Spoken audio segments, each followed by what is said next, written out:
வணக்கம்மா. இன்னைக்கு நம்ம வீடியோவில் சூப்பரான ஒரு தக்காளி ரசம் வைக்க போகிறோம். பார்த்து ரசம் வைப்போம், ஆனால் வந்து ஈஸியாக நல்லா இல்லைன்னுடுவாங்க.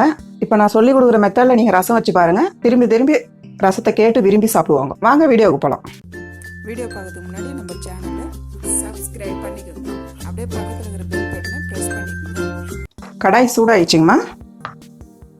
ஆயில் வந்து கொஞ்சமாக போட்டுருங்க, ஏன்னா ரசம் தான் ரொம்ப தேவையில்லை. அதாவது ரசத்துக்கு வந்து நெய் போட மாட்டாங்க. நீங்கள் ஒரு ஸ்பூன் நெய் போட்டு பாருங்கள், அதோட டேஸ்ட்டே தனியாக தெரியும் உங்களுக்கு. நான் ஒரு ஸ்பூன் நெய் போடுறேன். பாருங்கம்மா, எண்ணெய் நல்லா காஞ்சிச்சு. இப்போ வந்து கடுகு உளுத்தம்பருப்பு போட்டுக்கலாம். நல்லா கடுகு நல்லா பொரிட்டோம். பாருங்கம்மா, கடுகு நல்லா பொரிஞ்சிச்சு. நான் வந்து 3 தக்காளி நறுக்கி வச்சுருக்கேன், போட்டுக்கலாம். தக்காளி வந்து நல்லா மசிய எண்ணெயிலே நல்லா வதக்கிடுங்க. தக்காளி இருக்கிறதே நமக்கு தெரியக்கூடாது. இப்போ தக்காளி கொஞ்சம் மசியும் போதே பச்சை மிளகா 2 கட் பண்ணி 2 கட் பண்ணி இந்த மாதிரி வச்சுருக்கேன், இது போட்டுக்குங்க. காஞ்ச மிளகா 4, இதை வந்து காம்பாடு இப்படி 2 பிச்சு போட்டுருங்க. போட்டு இப்படி நல்லா வதக்கி விடுங்க. இப்போ பாருங்கம்மா, நான் வந்து கட்டி பெருங்காயம் போடுறேன். ஏன்னா கட்டி பெருங்காயம் எதனாலனா ரொம்ப வாசனை ரொம்ப நல்லாயிருக்கும், உடம்புக்கு ரொம்ப நல்லது. கட்டி பெருங்காயம் உங்களுக்கு கடையிலே கிடைக்கும். கட்டி பெருங்காயம் முடிஞ்சவரை இதுக்கு ட்ரை பண்ணுங்க போடுறதுக்கு. இல்லைனா வந்து நீங்கள் தூள் பெருங்காயம் கூட போட்டுக்கலாம். தக்காளி மசிலினே இருக்கும்போது இப்போ நம்ம வந்து மசாலா அரைக்கலாம். 2 ஸ்பூன் மிளகு போட்டுக்கலாம். 2 ஸ்பூன் மிளகு, 1.5 ஸ்பூன் தனியா, இது வந்து கடலைப்பருப்பு 2 ஸ்பூன் போட்டுக்கோங்க. ஜீரகம் 3 ஸ்பூனு. ஜீரகம் எதுக்கு 3 ஸ்பூன்னா அந்த வாசனை ரொம்ப நல்லா இருக்கும். அதே மாதிரி ஜீரகம் வந்து ரொம்ப நல்லது, அதுக்காக தான். இப்போ வந்து தண்ணி விட்டு நல்லா மசிய அரைச்சிடலாம். இதை உங்கள் வீட்டில் அம்மி இருந்தால் நீங்கள் அரைங்க. அம்மியும் உரலும் இருந்தால் அரைச்சிக்கோங்க. என்கிட்ட இல்லை, நான் அதனால் மிக்சியில் போடுறேன். இப்போ இந்த அளவுக்கு அரைச்சிடுங்க, கொஞ்சம் குறவன்னு அரைச்சிடுங்க. இப்போ வந்து பூண்டு உரிக்காமல் பூண்டு பல் ஒரு 10 வச்சுருக்கேன். போட்டு தண்ணி போட்டு இப்போ ஒரு அரை நம்ம அரைச்சிடலாம்.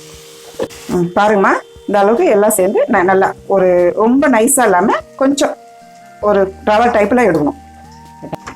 இப்போ தக்காளி, பெருங்காயம், பச்சை மிளகா எல்லாம் நல்லா மசிஞ்சு வந்துச்சு. இப்போ நம்ம அரைச்சி வச்சிருக்கோம் இல்லைங்களா மசாலா, இதை வந்து ஆட் பண்ணிக்கலாம். இப்போ இதிலே நல்லா வதக்கினீங்கன்னா உங்களுக்கு அந்த பூண்டோட ஸ்மெல்லு ரொம்ப நல்லாயிருக்கும். மிளகு சீரகம் அந்த பூண்டு ஸ்மெல்லு எல்லாமே ரொம்ப நல்லாயிருக்கும். இப்போ கொத்தமல்லி இதிலே போட்டுருங்க. கருவேப்பிலை, கொத்தமல்லி கருவேப்பிலை போட்டுருங்க. இதை நல்லா இப்படி கிளறி நல்லா மிக்ஸ் பண்ணி விடுங்க. இப்போ 1 ஸ்பூன் மஞ்சள் தூள் போட்டுடலாம். அவ்வளோதான், ரெடி ஆகிடுச்சு. இப்போ நான் வந்து புளி தண்ணி நான் கரைச்சி வச்சுருக்கேன். ஒரு 50 கிராம் புளி எடுத்து கரைச்சி வச்சுருக்கேன். இப்போ எல்லாம் இது வதங்கிருக்கு இல்லைங்களா, இப்போ நம்ம இதில் ஆட் பண்ணிக்கலாம். இப்போ உப்பு வந்து தேவையானது போட்டுக்கோங்க. போட்டு நல்லா மிக்ஸ் பண்ணி விடுங்க. அப்படியே கொஞ்சம் நமக்கு வந்து ரசத்துக்கு வந்து மூடிலாம் வைக்கக்கூடாது, அப்படியே ஓப்பன்லேயே தான் வைக்கணும். ஒரு பபிள்ஸ் மாதிரி வரும், அந்த பபிள்ஸ் மாதிரி நல்லா பொங்கி வரும்போது நம்ம வந்து இறக்கிடலாம். பாருங்கம்மா, தக்காளி ரசம் 5 நிமிஷத்தில் ரெடி ஆகிடுச்சு. இந்த மாதிரி வந்து பபிள்ஸ் வரணும். அந்த வர டைமில் நம்ம வந்து ஒரு அரை ஸ்பூன் சர்க்கரை போட போகிறோம். அவ்வளோதாம்மா, டேஸ்ட்டான தக்காளி ரசம் ரெடி ஆகிடுச்சு. இனிமேல்ட்டு பாருங்கள், வீட்டில் இருக்கிறவங்க ரசத்தை எப்படி விரும்பி கேட்டு வாங்கி சாப்பிடுவாங்கன்னு பாருங்கள். இந்த வீடியோ உங்களுக்கு பிடிச்சிருந்தா லைக் பண்ணுங்கள், ஷேர் பண்ணுங்கள். உங்களுக்கு டவுட் ஏதாவது இருந்தால் தயங்காமல் கமெண்ட்டில் சொல்லுங்கள், நான் ஆன்சர் பண்ணுறேன். தேங்க்யூ.